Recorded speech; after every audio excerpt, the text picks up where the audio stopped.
السلام عليكم ورحمة الله وبركاته. هنتكلم النهاردة عن بؤرة من بؤر الفساد في مصر، النادي الأهلي. النادي الأهلي يا جماعة بقى بؤرة من بؤر الفساد المصرية، بقى غسالة كبيرة بتغسل الأموال، وإيه تحت إشراف الدولة وتحت عيون وزارة الشباب والرياضة والدكتور أشرف صبحي. تخيلوا يا جماعة، النادي الاهلي جايب مدرب بيديله 13 مليون جنيه في الشهر. 13 مليون جنيه في الشهر ليه؟ عشان يكسب دوري المكافأة بتاعته 5 مليون جنيه. بس هو الموضوع مش موضوع دوت، الموضوع موضوع غسيل اموال، وانا مسؤول عن كل كلمة بقولها. النادي الاهلي بقى بؤرة من بؤر الفساد اللي محدش يقدر يجي جنبه، محدش يقدر يجي جنب النادي الاهلي. لما يطلع كابتن اسامه حسني اللي يبقى حماه محمود الخطيب ويقول لك ميزانيه النادي الاهلي 9 مليار جنيه، منين؟ اقول لكم على حاجه ما حدش يعرفها، سر. النادي الاهلي ده نادي حكومي، والله نادي حكومي، زيه زي الزمالك، زي الاسماعيلي، زي المصري، زي الترسانه، زي نادي حكومي بيخضع للاشراف، بيخضع للرقابه الاداريه، بيخضع لرقابه الجهاز المركزي، بيخضع لرقابه الدوله. جايب 9 مليار جنيه منين؟ اشتراكات، ايجار محلات، ما هو ده اللي احنا نعرفه. نشاطك ايه غير كده؟ نشاطك هو غسيل الاموال. يا جماعه النادي الاهلي بقى يشتري كل حاجه من اجل ارضاء مين؟ من اجل ارضاء الجماهير، الجماهير اللي هي اشرف وانقى واطهر حاجه في النادي الاهلي. مش منتظرين اي حاجه من النادي غير ان هم يتمتعوا بالكوره. احنا شعب بيحب الكوره. زمان كان يقول لك ايه الانجليز؟ كان يقول لك المصري يتفرج على الكوره الصبح ويسمع ام كلثوم بالليل. ده حقيقه، ايوه، المصري بيحب الكوره، بيحب ام كلثوم، بيحب الفن. المصري اساسا شيء راقي وفنان حقيقي بجد يا جماعه. النادي الاهلي بيعمل كل القذورات اللي ممكن تتخيلها من اجل ارضاء الجماهير. بيشتري حكام، بيشتري معلقين، بيشتري ماتشات، بيشتري كل حاجه. وبالدليل انا ما بجيبش حاجه من عندي. اتفرج على ماتش بتروجيت الاخير، بلال علام. على فكره بلال علام مش اهلاوي، وانا بقولها هي مفاجاه. بلال علام قابض، بلال علام معمول له مرتب شهري. الاهلي لعب 11 ماتش، بلال علام معلق لكم ماتش؟ 9. 9 ماتشات للاهلي معلق لهم بلال علام. راجل بيقبض من النادي، هو شغال في النادي. تعال اتفرج على الحكام. فاكر لما سيد عبد الحفيظ كان مدير كره وكان في ماتش في حكم والله ما فاكر اسمه، والحكم ده قال عمل كام قرار كده ما عجبش النادي الاهلي، سيد عبد الحفيظ قال له ايه قدام الدنيا كلها؟ ما تتصلش بيا تاني، ما تتصلش بيا تاني. بيذله اذلال. طبعا الحكم لما يسمع كده ما تتصلش بيا تاني هيقلق، هيخاف على القرشين اللي بياخدهم. ده بالنسبه للحكام المعلقين. تعال اتفرج بقى على جمال جبر، ده بقى حكايه لوحده.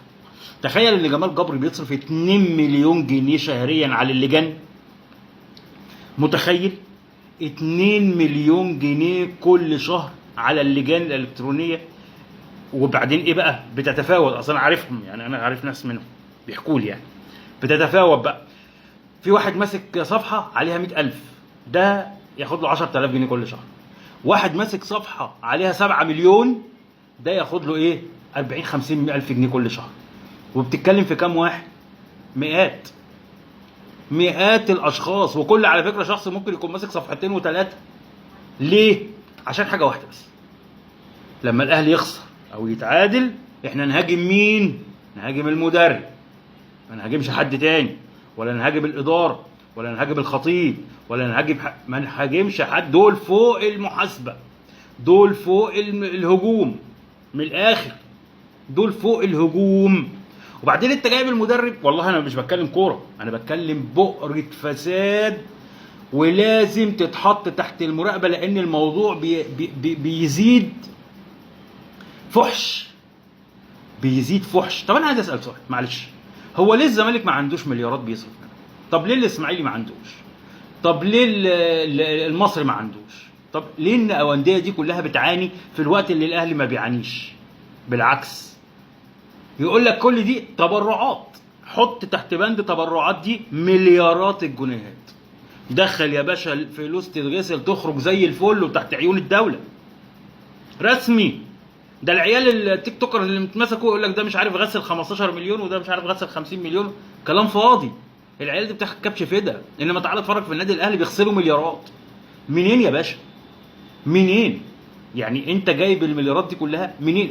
ايه المستندات اللي بيها بتدخل في، ما هو في حاجات داخله وحاجات خارجه. تعالى قول لي الدواخل بتاعتك بكام؟ منين؟ حط كلمه متبرعين وحط تحتها يا باشا مليارات المليارات ولا تفرق. متبرعين بيحبوا النادي، حب النادي يدفع كل يا راجل. ده غسيل اموال رسمي. النادي الاهلي يا جماعه بؤره من بؤر الفساد. خلي بالكم، الموضوع بيستوحش، الموضوع بيستفحل، الموضوع بيكبر قوي لدرجه ان محدش هيقدر يقف قصاده، ومحدش قادر يقف قصاده. محدش قادر يقف قصاده. النادي الاهلي اصبح دوله فوق الدوله يا سياده الريس.